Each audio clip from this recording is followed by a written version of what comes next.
want it, but they don't know.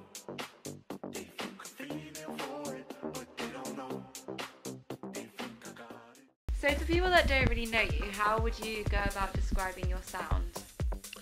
I mean, most of it's definitely like dance and house influence, but with like 3 minds involved, like we've got so many different influences. So, I mean, really and truly, it's just a whole mix-up of sounds. So it can be different every time. Yeah.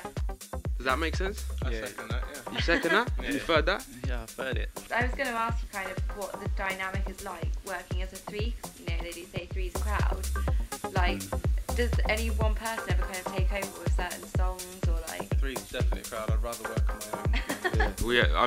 We wrestle a lot in the studio. That's what most of the time is just spent like fighting and wrestling. Yeah. I think that's how we get the best music actually, through fights, like physical rules. So there's a secret. I think we all have different strengths.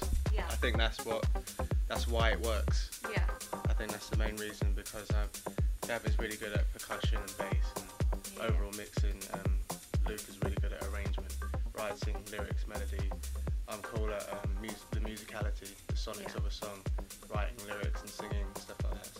So there are many times when there's been many arguments, but then a beautiful song comes out of it, or a beautiful beat comes out of it. So we don't question the method. So where did you get the name Disciples from? I think it's quite a good name. It's like an inside joke, but it's a name that means a lot to us personally. Okay. All 3 of us, like we kind of mutually decided on that name. It just happened. This whole livelihood of music, I don't think it needs to be like he's up there or she's down there. It needs to be like a whole group effort. I think the name Disciples kind of fits that for us. Yeah. Because we follow good music and hopefully people follow us. Yeah. So I think that's the main, Are you all from London? Yeah, South London. Yeah, all from like South London, stroke Surrey. I mean, me and Deval met at sixth form college, and we're both on the same music technology course. Oh, okay. And that was a little while ago now. Not that long ago, but a little while back. Yeah, and we started kind of producing together since then, really. On and off, we were like kind of doing our individual projects, and then we'll do certain things together. And then Luke came along. We were working with him as an artist, and it was kind of just all 3 of us working in the studio together. That was when Disciples was formed. I think what the beauty of the UK sound is the fact that it's forever changing and forever growing into something that you don't know what to call it. Yeah. I think that's beautiful about the UK and London especially, is that we're very forward thinking. Pete Tong's quite a big supporter, which is, you know, big, Central New Tune, FFRR as well. Is that like really, really exciting? It's more exciting now that we've met him. We met him a couple months back. A couple months back now? It was so funny when we met him. We thought he didn't like us. Yeah. we was DJ, yeah. Tell the story, yeah? Yeah, because he's quite shy. Yeah. And so he came up to us and was like, "Hi, how you doing? Hi, how you doing? How you doing?" And he walked off. And we thought, oh God. It was like, we've been signed to him for like 6 months now, and he's literally like, hi. He was But like, okay. after getting into our set, like he really warmed up to us. He obviously knows our music. He's listened to the whole of it, and he's been really kind of enthusiastic in terms of supporting us, not just on radio but off the record as well. Like things that people don't hear him say, because it's just between him and the label and stuff. Like he champions us around the world. So we really appreciate that. I really respect that. Yeah. Do you have any other kind of standout sort of gigs? 2 in the past would be Iceland. It's the first time we've all been to Iceland, and it was a secret solstice festival, so it was like 3 days of sunshine, 72 hours of sunshine, and it was 2 a.m. in the morning, and it felt like it was 11. That was crazy. And I think our biggest show that we've done so far has got to be the Prague show. Yeah. I think you can Czech Republic. Yeah. That was crazy. That was one of the best shows that we've all done together. It was an experience for all 3 of us, really. Just seeing a massive crowd. It went from around maybe 150 people to 2,000 in the space of an hour and a half. So it was absolutely mental. And that was why it was important for us on a musical standpoint and also on a crowd standpoint, because that was our biggest crowd. Yeah. And we managed to, not many of them knew who we were. Yeah. You know what I mean? Yeah, and one more before we close on that question. Sankey's, when we did the 5-hour set. Oh yeah. In Ibiza. 5 hours in the Spectrum. Yeah, it was crazy. It's supposed to be an hour and 15-minute set, but which And turned it in. ended up at 5 hours. 5 hours, 5.5 hours. How did it just like extend? They just did not allow us to get off. I think the owner of Sankey's came. I don't know. He tapped me on the shoulder. It was weird when I was DJing. And he was just like, "Can you just carry on playing?" I was like, Yeah. "Well, We couldn't. obviously I'm ready." We couldn't hear what he was saying, so he was like. I was like, what does that mean? Do you want us to come off? Like 5 minutes? That's what I thought he was It was trying.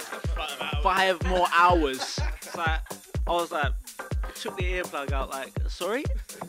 Yeah, but that was the best feeling ever, coming off of that set, knowing that and that stamped us really, that every interview we've done, everyone's always talked about the Sankeys. What's the kind of strangest or weirdest thing that's happened to you while you've actually been DJing? Because obviously clubs can be quite funny places. Before, when I was performing, it's Disciples related, but just before Disciples.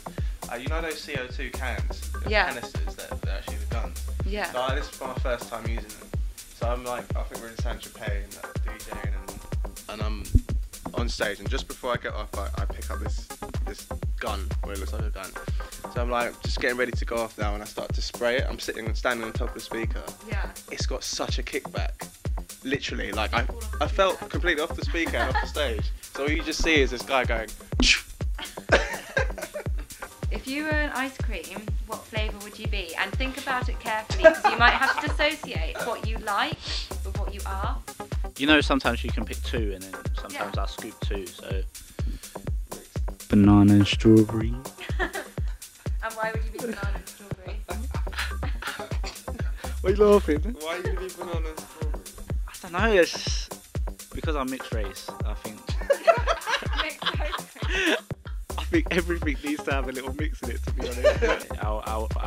When I was a kid, I always used to hustle the flake because I never had enough money for it. So I used to be like, flake. And look at you now. Yeah, oh, yeah, Flake, Mr. Flake himself. Yeah. Mr. Flake himself. No, I'm joking. Yeah, but strawberry and banana. That's good. How do I follow that? I think I am Haagen-Dazs strawberry cheesecake. Ooh, Strawberry cheesecake. Because, okay, well, it's a nice flavour.